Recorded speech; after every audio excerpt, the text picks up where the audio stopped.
Anime has a problem.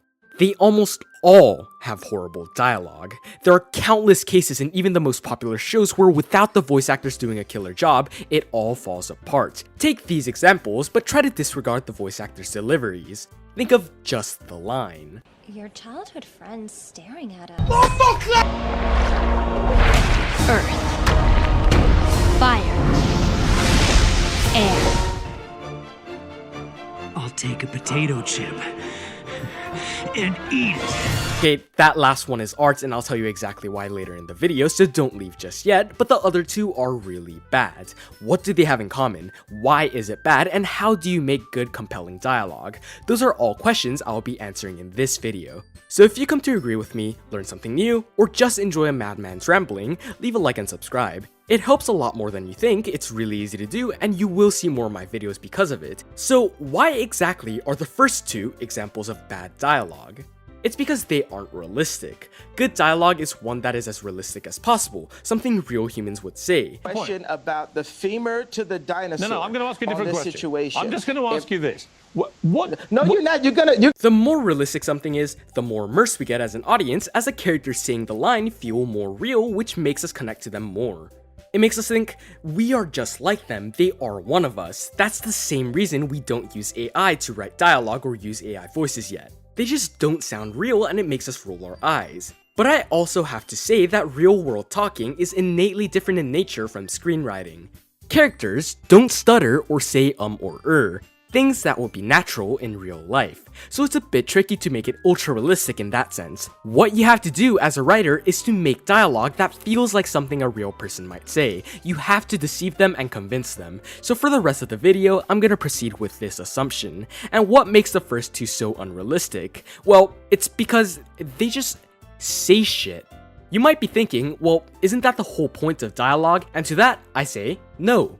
The point of dialogue in a novel written in prose may be to have the characters communicate while the narrator says other things to fill those gaps, but in the setting of anime or a TV show without a set narrator, the point of dialogue is the same as the words of a book, to get an idea across. So by saying something like, "Yes, they're here! Leave it to the S-rank hunters to clean house." You are getting the ideas across. Sure, I mean, the S-rank hunters are indeed there, but you aren't doing it in the best way possible. Because even if nothing is said, you can still get the ideas across that they are strong. And this is so unrealistic because in real life, we don't just say shit. We read between the lines, we make inferences, we utilize subtext. We can infer a bunch of stuff just by seeing what they say, how they say it, and in what context that they haven't explicitly stated. Imagine this scenario. You go up to a friend you haven't seen in a long time and exchange this dialogue. "Hey, how's it been, man? Things still going good with Sally?"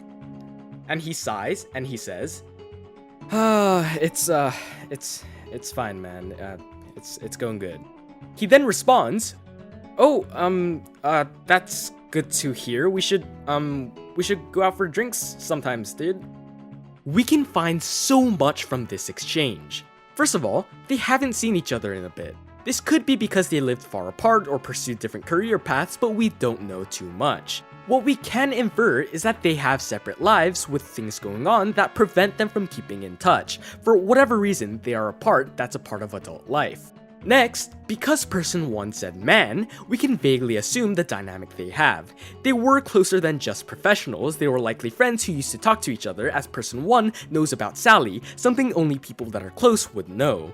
This Sally seems to be person 2's romantic partner and also somehow related to person 1, as he specifically says her name and not her title relative to person 2.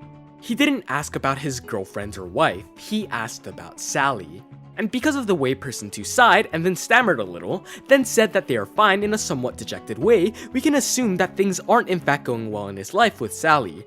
However, person 2 doesn't want to burden his friend with this potentially heavy news. Person 1 picks up on this, but doesn't want to push the subject as it seems like a sensitive one, and instead invites his old friend out for drinks to really catch up with him and as a way of cheering him up. Was any of that said?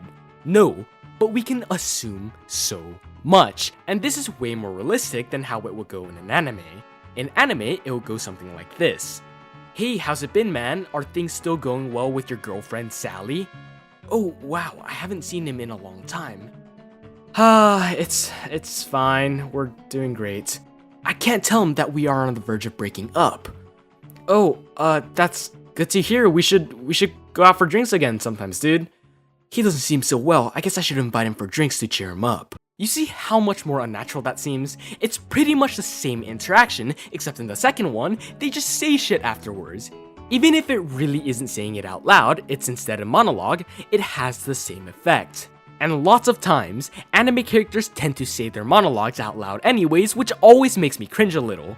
When you're alone, you never say your inner thoughts out loud, you just think it, but anime often show the characters physically saying it out loud. There's this rule of writing called the 2+2 rule. It can be applied to write great dialogue. You give the audience 2+2, but not 4. I'm simplifying here, but you want to give them the pieces of information in a way where they can draw these conclusions, but not draw the conclusions for them.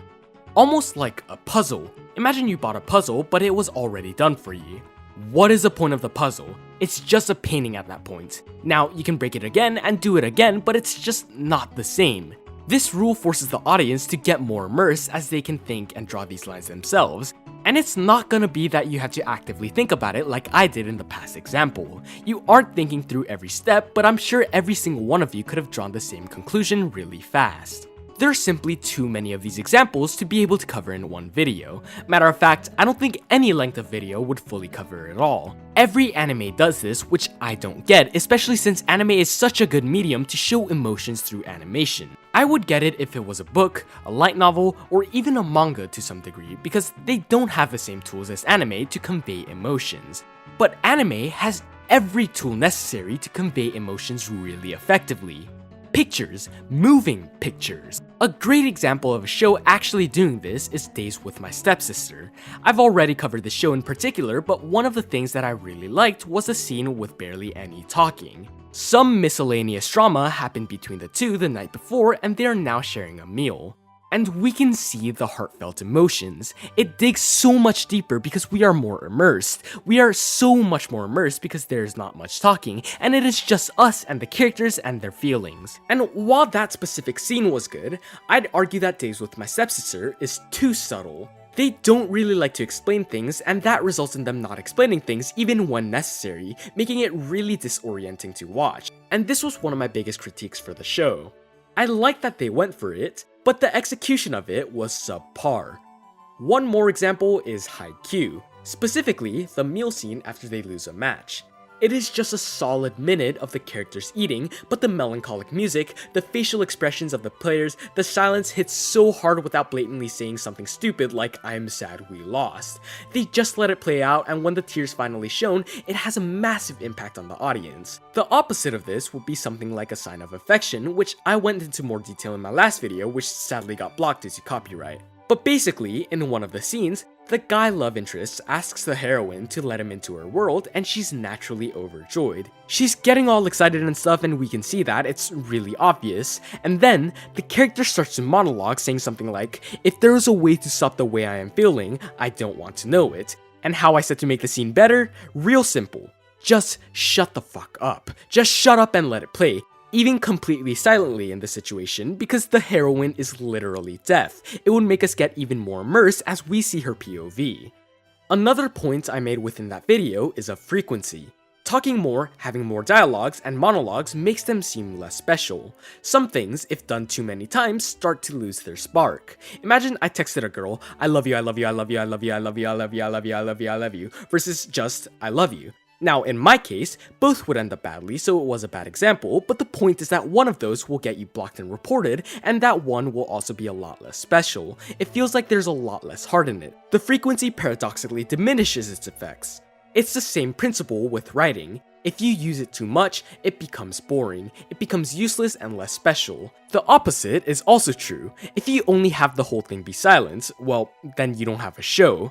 Just like with music, the notes are what make the music sound so good. You can't just not have dialogues or notes. But without breaks, pauses, dynamics, and a rhythm, it becomes a jumbled mess of unrecognizable chaos. Finding this balance is key. And besides, it's kinda insulting in a way to just say shit like that. What, you think your audience isn't smart enough to be able to draw these conclusions? always go on with the assumption that your audience is smart. Even if you think that they are actually dumb, cater to the ones that aren't dumb. That's how you make something of quality, by catering to people of quality. Here's a little story for you that actually happened to me. I was in class once, I had a presentation on something, I don't really remember what, but I did the thing every lazy high school student does of just reading off the slides I prepared. The teacher stopped me and said, "Are you insulting me? What, you think I can't read?" And that stuck with me for so long. Obviously the teacher can read, but I'm acting like they can't. I was adding nothing of value to the presentation. I didn't say anything that wasn't already just there, I didn't explain the pictures, I didn't mention points and go deeper into them, I just said shit that was there. It's the same way with anime. We can see the character's emotions or the current situation of things. We don't need them to blindly state it as well. All dialogue or writing should add value. It should be something that isn't obvious, something that can't be inferred just by opening your eyes. So you may remember that I started the video by calling out a couple of bad writing moments. Now you have a general idea of why. The scene from A Sign of Affection, they just say shit. Yeah, obviously he is acquainted to her, and as they talk, we would easily be able to infer that they were probably friends since they were young. The iconic intro from Avatar, it's iconic, everyone knows it. The show is great, but this bit of narration is just not good. Having a narrator is probably the laziest, most obnoxiously blatant form of just saying shit. We could probably have deduced everything that was there eventually. Let me ask you something. Imagine you're playing a video game and find a little Easter egg or some bit of lore that isn't explicitly stated in a cutscene or dialogue somewhere. Isn't that such an incredible feeling? Isn't that way better than if we were just watching a cutscene? It is the same with any show. We can see that Aang was frozen away and disappeared. We can see that there exists governmental tension between each kingdom. We can easily see that the Fire Guys are the antagonists. We don't need a narrator to also tell us this. Their narration adds nothing of value and acts as a lazy tool for exposition dumping. What would be better is to fill us in on these small details through other tools such as subtle dialogue, remnants of wars, pictures, etc. But that isn't to say that all narration is bad. There are certainly instances where narration adds actual value. There are cases where the show will actually be worse without narration. The most prominent instance of this is a narrator from Kaguya-sama Love is War. In both the dub and the sub, the narrator narrates while having his own character, inserting witty quips and making fun of the characters. Pretty details. Why, you ask? Because Kei Shirogane is a mother-flippin' tsundere. The narrator from the dub specifically likes to make fun of the characters. He is a bit more sassy and is definitely funny. He acts as an exaggerated version of the audience's voice. He's very meta and very self-aware. It's not like Love is War and whoever gives their heart first is somehow conquered. Hey, you get it? This is the title and the point of the whole story! He comes in at the right times. The sub one is different, but just as good. He has a different personality, isn't as sassy, but still makes funny jokes. But overall, the narrator here has a role in explaining and exaggerating the obviously wrong psyches of the characters in such an outgoing way where it can only be satire. The satire here is that the normally not super important aspects of teenage life are made so dramatic with a professional and intense sounding narrator. And that's the whole show if you think about it. Teenagers doing stupid stuff that may seem like the world to them, and the narrator adds a hint of both the audience's and the characters' voices, heightening the overall experience. Bottom line is that narration should also add something to the story. It shouldn't be just lazy exposition, because a good writer would be able to sneak these things explained through the narrator in with things like dialogue. Whether it's added tensions or gags, narrators should also be treated as a separate character. One argument people might have against this is that the anime is just staying loyal to the original material, and the original being a manga can't express these things without saying them as well. First of all, bullshit. I know it's tougher as the pages get less animated, but good writing is still possible in even books. Second, if something isn't optimal for a certain medium, it shouldn't be copied one-to-one. All anime, to some degree, take the manga and change it. Whether it's for time reasons, budget, or if something simply doesn't make sense, they take the liberty of taking things out and putting others in. The anime and manga, or the anime and light novel, are two different things. Sure, they revolve around the same story, but they are still different things, so treat them as such. If something in the manga doesn't make sense in the context of an anime, take it out or change it. It shouldn't be that hard. Also, I've said this before, I'll say it again. If I trash an anime, I'm not trashing the light novel or manga, so stop telling me my opinions are wrong because the manga is good. If I think the manga or light novel are also bad, I'll say it. I promise you, I'm not scared to say anything on this channel. Small rant aside, this is what it looks like when you don't change the anime based off the light novel. はい、と答えるのは簡単だったけど、その言葉は喉に引っかかって出てこなかった。 This line is pretty obviously very light novel-esque. But why the monologue here? We can see that. Why do you say, I couldn't say? Show you couldn't say by not saying. This is fine in books where the only medium of communication is through the narrator. And if the story happens to be in first person, where the narrator is the main character, these bits of monologue would be acceptable as there is no other way of showing it. But this isn't. You have so many ways of showing this, but you chose none of them. She could stammer, she could stay silent with a somewhat distressed look on her face. Point is, there's so much you can do. Because the original is a light novel and the same line made it through to a different medium, it seems unnatural and very on the nose. Saying that same thing in a book makes sense because you can't just not write anything to symbolize that she couldn't say anything. You still have to continue the story, so you must say. I also want to talk about why something like the Death Note potato chip scene is actually really good writing. I mean, it breaks all the rules I just laid out, right? Well, there is a special case where all of the rules of subtext can be broken. Self-awareness. My favorite thing.